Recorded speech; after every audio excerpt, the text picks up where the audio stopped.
نئی زندگی۔ ایک حدیث موجود ہے حضور صلی اللہ علیہ وسلم کی تشویق کے ترجمے میں، حضرت مالک لائے ہیں اسے ان مولا ابی بکر ابن عبد الرحمن ابن ابی صالح سمان عن ابی ہریرہ ان رسول اللہ صلی اللہ علیہ وسلم قال من اغتسل یوم الجمعہ غسل الجنابت، جس شخص نے جمعے کے روز غسل کیا، وہ جو کہ ناپاکی جنابت کی حالت میں غسل کیا جاتا ہے، یعنی کمپلیٹ غسل، اچھی طرح غسل، ثم راح فی الساعۃ الاولی، پھر جو شخص پہلی گھڑی میں پہنچ گیا مسجد میں،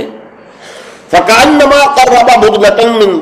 تو ایسے ہے کہ جیسے اس نے ایک اونٹ قربان کیا اللہ کی راہ میں، صدقہ دیا۔ ومن راح فی الساعۃ الثانیۃ، جو دوسرے گھنٹے میں دوسری گھڑی میں گیا، فکأنما قرب بقرۃ، تو ایسے ہے جیسے کہ ایک گائے اس نے اللہ کی راہ میں صدقہ کر دی اور ذبح کر دی، خیرات کر دی۔ ومن راح فی الساعۃ الثالثۃ، اور جو تیسری گھڑی میں تیسرے گھنٹے میں گیا، فکأنما قرب بشاۃ او قرن،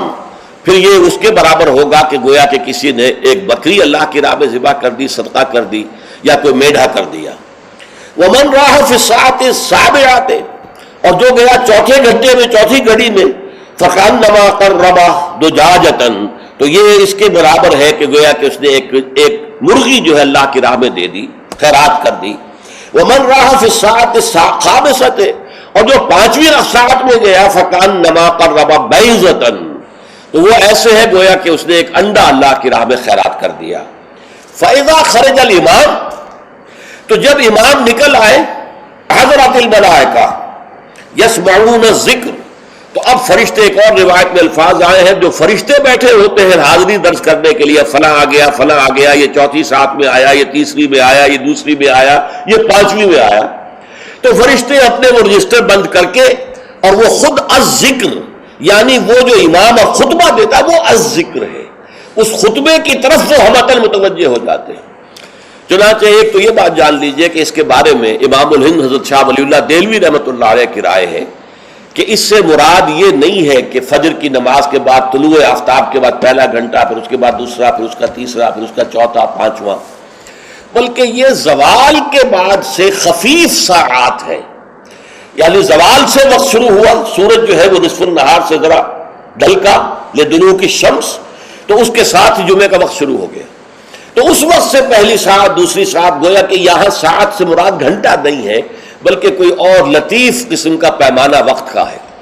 یہ شاہ ولی اللہ کی رائے ہے جو انہوں نے اپنی مصفہ میں بھی اور مصوہ میں بھی، شاہ ولی اللہ کے نزدیک بڑی اہم کتاب جو ہے حدیث کی وہ موطا ہے، انہوں نے اس کی ایک شرح فارسی میں لکھی ہے اور ایک شرح عربی میں لکھی ہے، تو ان دونوں میں انہوں نے یہ رائے ظاہر کی، لیکن بہت سے علماء کی رائے ہے کہ نہیں، جو ہمارا ساعات کا نظام ہے اسی پر اس کو شمار کیا جائے گا۔ لیکن اس پر بھی اجماع ہے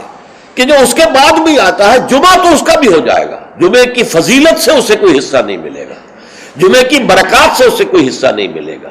جمعے کا جو خاص مقام اور مرتبہ ہے اس کے حیثیت سے وہ محروم رہے گا، لیکن جہاں تک فرضیت جمعہ ہے وہ اس فرضیت جمعہ جو ہے وہ اس کی طرف سے ادا ہو جائے گا۔ لیکن یہ منظر میں نے اپنی آنکھوں سے دیکھا ہے اپنے بچپن میں،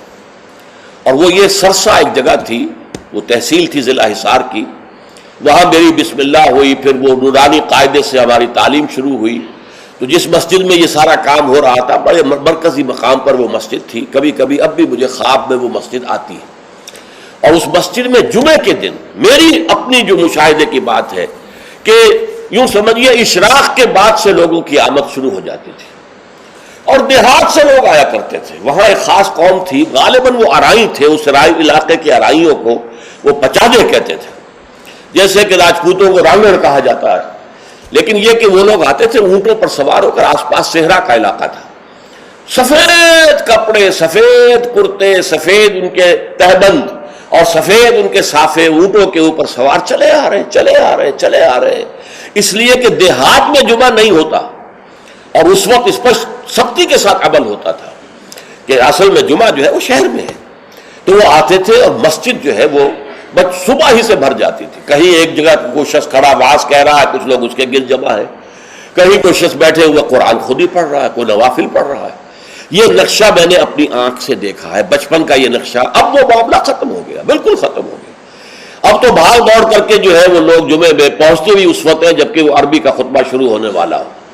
اس لیے کہ عام طور پر تقریروں کے اندر کوئی خاص مواد ہوتا نہیں ہے، یا فرقہ واریت کی تبلیغ ہو رہی ہوتی ہے یا سیاسی مسائل کے اوپر دھواں دار تقریریں ہوتی ہیں، لوگوں کو ان سے دلچسپی نہیں، تو فرض ادا کرنے کے لیے بس وہ جب خطبے کی اذان کا وقت ہوتا ہے تو اس وقت وہ پہنچ جاتے ہیں، نماز ادا ہوئی اور روانہ ہو گئے۔ اللہ اللہ خیر صلی اللہ۔ میں سب سے پہلے آداب جمعہ اس کے عنوان سے عرض کر رہا ہوں کہ جمعے کے روز غسل واجب ہے تقریباً، علی کل محتلم، یہ حضور کے الفاظ یہ ہیں، غسل الجمعہ کے واجب علی کل محتلم، جو بھی بالغ ہو چکا ہے مرد، عورت پر تو ظاہر بات ہے کہ جمعہ فرض ہے ہی نہیں، جیسا کہ میں عرض کر چکا ہوں، اس کے لیے جمعے کا غسل واجب ہے۔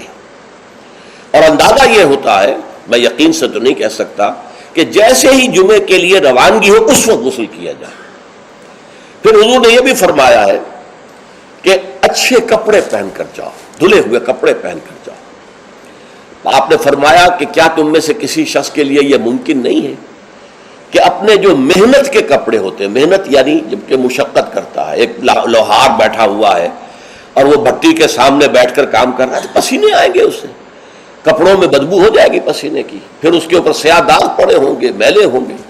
تو یہ اس کا لباس ہے محنت کا۔ یا کوئی کاریگر ہے، مکان کی تعمیر میں لگا ہوا ہے، ظاہر بات ہے جب وہ یہ کام کر رہا ہے گارے کے دھبے ہوں گے، کچھ اور ہوگا،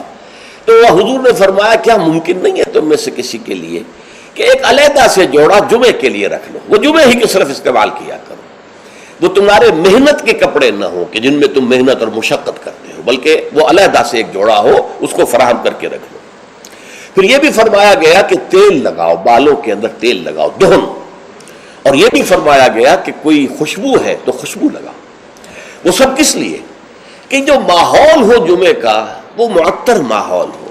ایسا نہ ہو کہ پسینوں کی بدبوؤں کی وجہ سے طبیعت منغص ہو رہی ہو لوگوں کی، نہیں، بلکہ یہ کہ بڑا خوشگوار ماحول ہو، خوشبو ہو اس کے اندر، اور یہ کہ کپڑے اچھے پہن کر لوگ بیٹھے ہوئے ہوں۔ بلکہ اسے کہا گیا الجمعہ تو عید المسلمین، یہ ہفتہ روزہ عید ہے در حقیقت، یہ مسلمانوں کو عید کی طرح اسے جو ہے وہ منانا چاہیے، سیلیبریٹ کرنا چاہیے۔ جیسے عید کو آپ کپڑے جو ہے غسل کرتے ہیں، صبح کپڑے بدلتے ہیں، خوشبو لگاتے ہیں، پھر جاتے ہیں مسجد کو، عیدگاہ کو، ایسے ہی معاملہ ہونا چاہیے جمعے کا۔ یہ عید المسلمین ہے، یہ گویا کہ ہفتے وار عید ہے مسلمانوں کی۔